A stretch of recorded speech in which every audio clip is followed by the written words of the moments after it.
Yeah. Oh, yeah. See, I told you it's not going to be perfect, but we're going to keep rolling. Let's go. Yeah, exactly. Come on now, whoever said Perfect that. truly is the enemy of the good. You know, it is. Yeah. You know, let's just hop right into that. So what is imperfection, and how has that created the success that you have had today in your life? Well, if everything was perfect, we wouldn't want to move on to the next thing, right? So true. So we need imperfection in order to get better. And I said this thing was on silent. I lied. Okay. You need imperfection in order to find something to chase. I mean, if everything were perfect, if everything was given to you. Look, I have a story. It's a very personal story, but it's kind of a funny story about chasing things that are perfect and things that aren't. When my brother, who was 2.5 years older than I was, graduated from high school back in the day, I'm going to date myself here, my father bought him a Firebird 400 with a 4-speed Hurst shifters and Krager mags and all the ball of wax, for those of you who understand anything about cars. It was extraordinary. And that was terrific. And I said, gee, this bodes well for me. I'm going to graduate in 2.5 years, and I don't know, I'm thinking about a Cougar XR7. Anyway, I dreamt about this car, and I graduated high school, and it was summer, and I'm going, nothing. So finally it got to be August, and I'm thinking, okay, I guess I need to push this boulder uphill a little bit. And I went to my dad and I said, so where's my car? And he said, well, yeah, about that. Tell you what, let's talk Wednesday. So I said, okay. Along comes Wednesday, and I'm hanging out. My dad comes home from his office, and he says, okay, come on, we're going for a drive. And we drove up to this large store that in those days was like one of the first superstores, big, large grocery store with a pharmacy attached and all the rest of it. And he introduced me to this guy, Robert Smith, and who interviewed me and ultimately gave me a job as a pack boy. And my father said, and if you do really well, you might become a cashier and you can work part-time all year. And I said, what does this have to do with my Cougar? And he said, well, we need to talk about that. And I said, okay, what does that mean? He said, let's go to the car. We went to the car, we sat in the car in the parking lot, and I was pretty steamed. And he said, you're pretty annoyed with me, aren't you? And I said, yeah, of course I'm annoyed with you. Like, my brother gets everything, and it's my turn, and I get nothing. And he said, as you well know, one of my favorite people in the world is Winston Churchill. And he quoted Winston Churchill, you know, like it was a bag of M&Ms. Every M&M had a quote, and it was always Winston Churchill. I didn't realize that he'd met him during his time in the Navy, which was kind of interesting. And he said, well, one of Mr. Churchill's favorite expressions is, we're about to have a conversation we didn't have. I said, what does that mean? He said, we're going to have a talk, and you're never going to talk about it after we have the talk. And I said, okay. And he said, between you and I, your brother is an asshole, isn't he? Now, I just graduated high school, and my brother and I don't exactly get along. And I said, well, yeah, I know that, but how do you know that? And he said, look, I made some mistakes with your brother. I gave him everything, and look how he turned out. I don't want that for you. He said, what I know from my own experiences is the things you work for, the things you struggle for, the things you fuss over, the things you almost get and lose are the things that propel you to the things that are beyond what you want. He said, it's nice to want, but it's so much more productive to achieve. I could give you a car, assuage my guilty conscience for treating him perhaps differently than I treated you. But trust me, the gift I'm giving you is far greater than the gift I gave your brother. And to this very day, my brother's had modest success in his life, but he's never really achieved greatness. And I'm not suggesting I have achieved greatness, but I have achieved great things with the help of friends, relatives, neighbors, teams, employees, and community. But I think what I've achieved, perhaps that is even more important out of all of this, is a sense of peace about the things that I've accomplished. Because I can honestly sit here and say nobody gave me anything that I didn't in some way, shape, or form work for, either by contributions to a community or to my employees. And those are the things that are important. And I think that imperfection is the catalyst for chasing the perfection that I hope you never achieve. Damn straight. Yep. Thank you. I've been waiting for validation for that for 75 years. We're here all night, don't we? You know, this is that's incredible. Really, it's just. Yeah. Sorry. Yeah, I did eventually. My first car was a '56 Ford, and it was a clunker. But you know what? It was so cool. Yeah.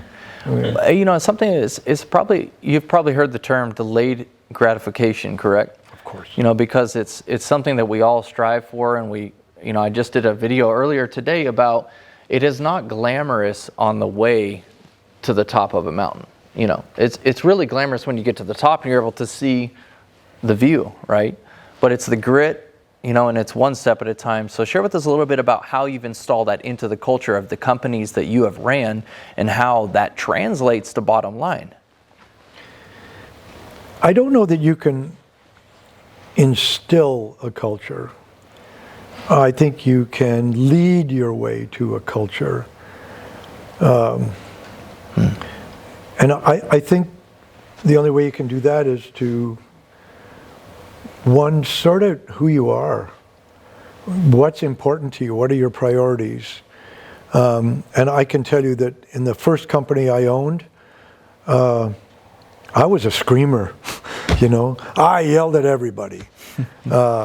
You will do what and then you get to learn that the real key to culture starts with one word and it ends with the same word: respect. You need to respect everybody that works with you as much as you respect yourself. And if you look around and find out that you're not getting respect in return, it's because you're not giving it. And if you're not giving it, the guy you got to go talk to, or the woman you got to go talk to, is the one in the mirror. At the end of the day, culture is created by how you behave. And there's no magic here, folks. Your rewards in life are going to be in direct proportion to the amount of service you provide to your fellow man. And that doesn't mean selling a better product. That means treating your fellow man, again, with respect and with dignity, and giving them the opportunity to rise up. I've been chief executive of the company I'm currently running. As a matter of fact, coincidentally, it was 10 years last Thursday. I have less than 1% turnover of our staff. And it's not because we pay the best, because we don't. We're a nonprofit. We pay nonprofit wages. But what I can do is educate them. So during my tenure, I've created 3 MBAs, 2 MPAs, policy, Masters of Policy. I've sent dozens of our employees off to places like Duke or Harvard for executive education, things they never ever thought they would ever have the opportunity to be exposed to. And what am I doing? I'm creating portable skills that they can take with them when they leave. But they don't leave. Whether it's gratitude or because they want to put back to work the things that they learn. So I go back to respect. Respect the people that work with you. Respect your suppliers, your vendors, your clients, your customers. Look, there's one book I've read a dozen books, and I've probably given away hundreds and hundreds of books. If I like a book, I call up the publisher, I get a case of them, and I give them away. The one book you should read is a book called The Gratitude Diaries by Janice Kaplan. You can get it on Amazon in paperback, I think, for $3. And don't read it once. And don't read it twice. Just keep reading it. Every time things aren't going well, sit down and pick a chapter out. Because gratitude, respect, these are the things that create character. Character creates leadership. Leadership creates culture. And without a good, positive culture, you might make some money, but you're never going to find peace. You're never going to find what you might define as success. Because if you think success is a bag of money, I will tell you that's a crock of crap. I can tell you that 1982, it's a Sunday morning, I forget the month, I'm at the corner of Ventura Boulevard and Van Nuys Boulevard in my white Porsche 911 with literally a brown bag full of cash on the passenger seat. And I'm thinking to myself, what are you doing? You've just blown the second marriage and you're going to brunch with a bag of money. That's not success. The money comes from the service you provide to your community, from the service you provide to your employees, to the service you provide to your customers or your donors if you're in a nonprofit, or the service that you provide. Accomplishment is about doing things. To the doers go the doing. And that's what life is about, right? It's about again and again and again for the realization of again and again. We can talk about business all day long. You know, I think I'm on my 24th acquisition or disposition. I've done a couple of public exits. I've done a couple of, RTOs, reverse takeovers, one IPO. And they're all fun, and they really are, and it's terrific. But at the end of the day, I currently run an organization that services 11,000 nonprofits across the country, from Red Cross to the smallest 3-person animal rescue organization. And what gives me the greatest pleasure in life is watching the success unfold in the community and the value that you create in the community. So this conversation can take one of a couple of different directions, Nathan, but you and I are both relatively spiritual people. I don't ask anybody to believe in anything they don't. I personally have a great deal of faith in our Creator. And whether the Creator exists in our minds or in reality, we need something bigger than ourselves to aspire to. Why do we have churches? Why do we have synagogues? Why do we have mosques? Why do we want religion in our home? Because you have to have something greater than yourself to teach reverence. And that's where respect comes from, is understanding reverence. I think it's interesting you're talking about, the servant-based initiatives, and a servant-based heart in somebody's, or in an organization, and how that can seep from leadership down. Can you give some of the audience here some insight as to how you structured culturally around a service-based environment that can truly transform really the valuation of a company upon an exit, but how have you structured that? I think it's different for every organization. It depends on the industry, it depends on the business, it depends on what the norm is in that arena. I can tell you that you'll get more for a business when you allow people to come in and talk with your employees, when you're not afraid to share with your employees what you're doing, and you shouldn't be. And when they understand the value of the culture that they have, it also hopefully inspires them not necessarily to change, not how they operate, but how they deal with people. I think also if you're a responsible business leader, and I know this will sound silly, and it's easy to say this in retrospect. Now I can tell you that my first disposition, I was as much of a dick, pardon me, as anybody else. I just went for the bucks, right? And then people started leaving that company and they were unhappy and they started coming around saying, what are you doing next? And so on. And they began to realize the value of the team. And a good team will create greater value. I don't know that I can articulate how that translates into additional prosperity in the sale or the disposition of your business. But I can tell you that you'll get a greater price for your business because of what your consumer thinks of your business and how they talk about your business. And so when somebody is, sniffing around your operation, they're going to talk to the people, that you serve. Whether you know it or not, they might not tell you. They might say, well, give me some references. But at the end of the day, they're going to know what your customer thinks of you. They're going to find out if they've got a nickel worth of brain. And I want my customers to say, these guys are amazing, and I'm happy to stay with you provided you give me the same level of service and the same level of integrity. And while we're on the subject of integrity, if you are not prepared to walk up the middle of the road, don't walk the road. At the end of the day, I hate to sound like Perry Mason, but that's my vintage. The truth will out. And if you are an honest broker, people know it. And if you're a dishonest broker, they know that too. No matter what you think you know or what you think they know. You probably all think you're the most intuitive person in the room, and you can see things about people that they can't see. Hey folks, we're all intuitive. It was a gift given to us by the Creator. People know when you're honest, and people know when you're not. And it's a tougher road. And I am fortunate. I'm married to a woman now for 38 years, and I still like the girl. Hey, in my circle, that's a big deal. And she constantly reminds me, and by the way, talking about military, she's the daughter of a third-generation West Pointer. And constantly reminds me, and constantly reminds our children, that you must in life take the harder right for the lesser wrong.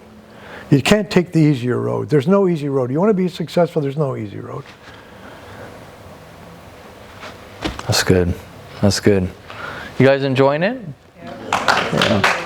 So I hadn't expected this to be a master class in values, but the truth is, you can't separate who you are from what you do. And if it's your business, then it's your fingerprint, it's your culture, it's your character that's on display every day. And every day isn't going to be easy, and what gets you through the tough days. And another story. And when it gets boring, you say it's boring, stop. Right on the cusp of going from being, a small business operator to the giant leap, from when I had to go from being on the gut to the gauge. Because every business goes from being an intuitive operation to being too big to manage intuitively. Becomes counterintuitive. And if you don't go from the gut to the gauge, you're going to fail.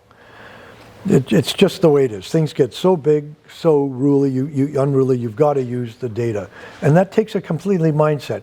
And those of you who maybe have a pilot in your family, or you are a pilot, it's literally from going from VFR to IFR. You got to believe the instruments. And that in itself is very difficult. So I was running this small advertising communication agency, and we were doing okay, kind of. And then, the sort of first major recession that we had to deal with, and we had to decide who we were going to keep as clients and who we weren't. The ones we thought weren't going to be able to pay had to go, right? And the ones we thought might survive, and so on. But during that process, I started out to buy another company. The company's name was PPL, and they had one customer, and their customer was the Ford Motor Company. The guy who was operating the company was an ex-Ford employee, and he had passed away. Ernst & Young was running the company. They were having a hard time buying it because they said, well, it was a one-guy company. I mean, they were doing a lot of business, but it was really about the relationship. Nobody's ever going to be able to convert it. And all I could do was smell opportunity, right? So I did some research. They were dealing with 4 different divisions of Ford. One division didn't talk to the other. If you lost one, you'd always have another, and so on. Anyway, it doesn't matter how I, prepared to buy the business. Took me 9 months. Ultimately, I finally saw that the guys at Ernst & Young didn't want to sell this thing because they were operating it. They were getting a free lunch. So I went up to see the widow. And at 8:30 in the morning, I sat down at her kitchen table to have a conversation with her. She said, tea? I said, yes, please. And she said, I have my own brand of tea. I said, that's fine. Poured it out of the pot. It was straight gin. I'm not a gin drinker. I'm sorry. I can't even stand the smell of the stuff. I'm not a teetotaler. I drink, but not gin. Anyway, I thought, you're going to drink this? No, I'm not. Yes, I am. I drank it. And anyway, ended up with the business. But here's the deal. This is the crux of it. We were having a hard time with our little agency. On the day I went to the lawyer's office and signed the deal and got that business, I went back to my office and the door was padlocked because we couldn't pay the rent. PPL went on to be a $130 million enterprise. We took it public. We became one of the 10 most actively traded on the Toronto Stock Exchange. Grew into a company called Microform. I did 11 acquisitions in 13 months, raised over $60 million in the public markets through TD Waterhouse. So the other part of this story is never give up. Don't ever, ever, ever give up. It's not about chasing dreams. It's about chasing your own truth. And I think we're about out of time. I see Lacey running around here. So. No, that's good. Yeah.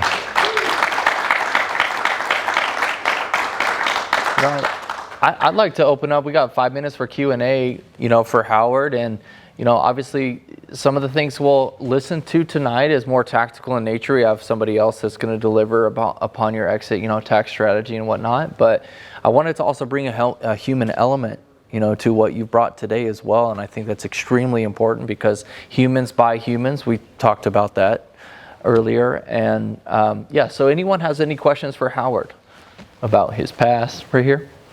So I feel like... Well, hang on. Who are you? Yeah. My name is Brianna Weisinger. Hi, Brianna. I feel like you're being really open and honest here, so I'm going to ask you a question that a lot of people don't. No, I've never been to jail, but thank you for asking. Well, then that gets right into the right category. In business, what was your biggest failure that you experienced, and how did you recover from that, both psychologically and obviously from the business aspect? Interesting you asked about the biggest. There were several. But I'm kind of like, was it Edison that said, I didn't fail, I just found 2,000 ways not to make a light bulb? Yes. Yeah. Well, thanks for the question. I think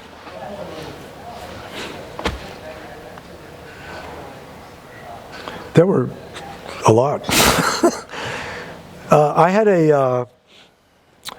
had a business selling cosmetics door to door. I had about 100. I had about 100 girls, 125 girls knocking on doors selling cosmetics. And I was making big money. I was 21 years of age. I'd made over $1 million by the time I was like 21 in a few months. By the time I was 23, every penny of it was gone. Why was it a failure? Arrogance. The belief it would go on forever without my actually doing any work. Commanding the ship and not doing the work that I did to get there. And the reason I say that was the biggest failure is it wasn't the biggest economic failure, but it was the biggest psychological failure, and it was the one, I think, where I recognized you can't eat your own dog food, if that makes sense to any of you. You can't believe your own press. You can get on LinkedIn and tout all your victories and all that crap, but let me tell you something. At the end of the day, you're back down to the simplest things. It's service. I remember walking into what was then a Datsun dealer in the Datsun 240Zs, which became the Nissan 300SXs, whatever they are, had just come out, and I said, well, I've opened a branch in Halifax. I was living in Toronto at the time, and I said, if you can have 2 of these with the same key, one delivered in Halifax by the weekend, I'll buy 2. I liked having my clothes made, so I'd walked into this tailor, Sagan Tats, and I said, I want 2 suits, same material. I wanted to get on the airplane, go to the next city, and not have to carry a suitcase. After all, I'm the great. Don't buy your own bullshit, pardon the language. Humility is a very important tool. So I would say my biggest failure was in my character, not in the business. If that helps. Thank you. Thank you for asking. Keeps me honest. Yes, sir.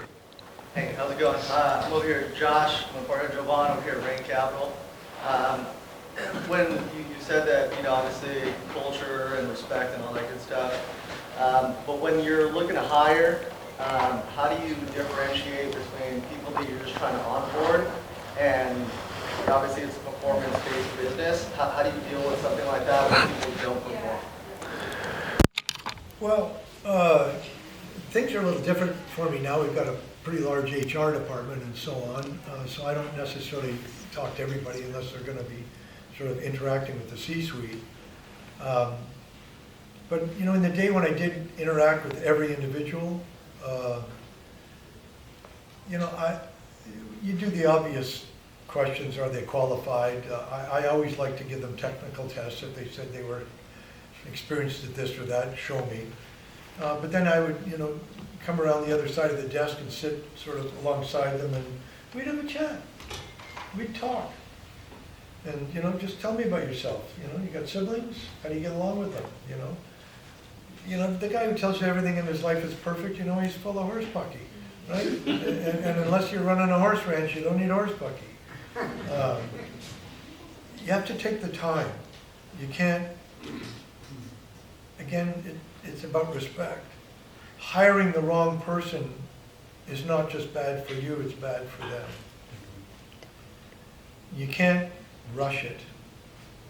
It doesn't mean you have to take 10 days to do it, but I think 2 or 3 conversations and having them come back, not to the point of exasperation, but I like to take people that appear to be impatient and make them wait a few days, make them come back, and then make them come back again.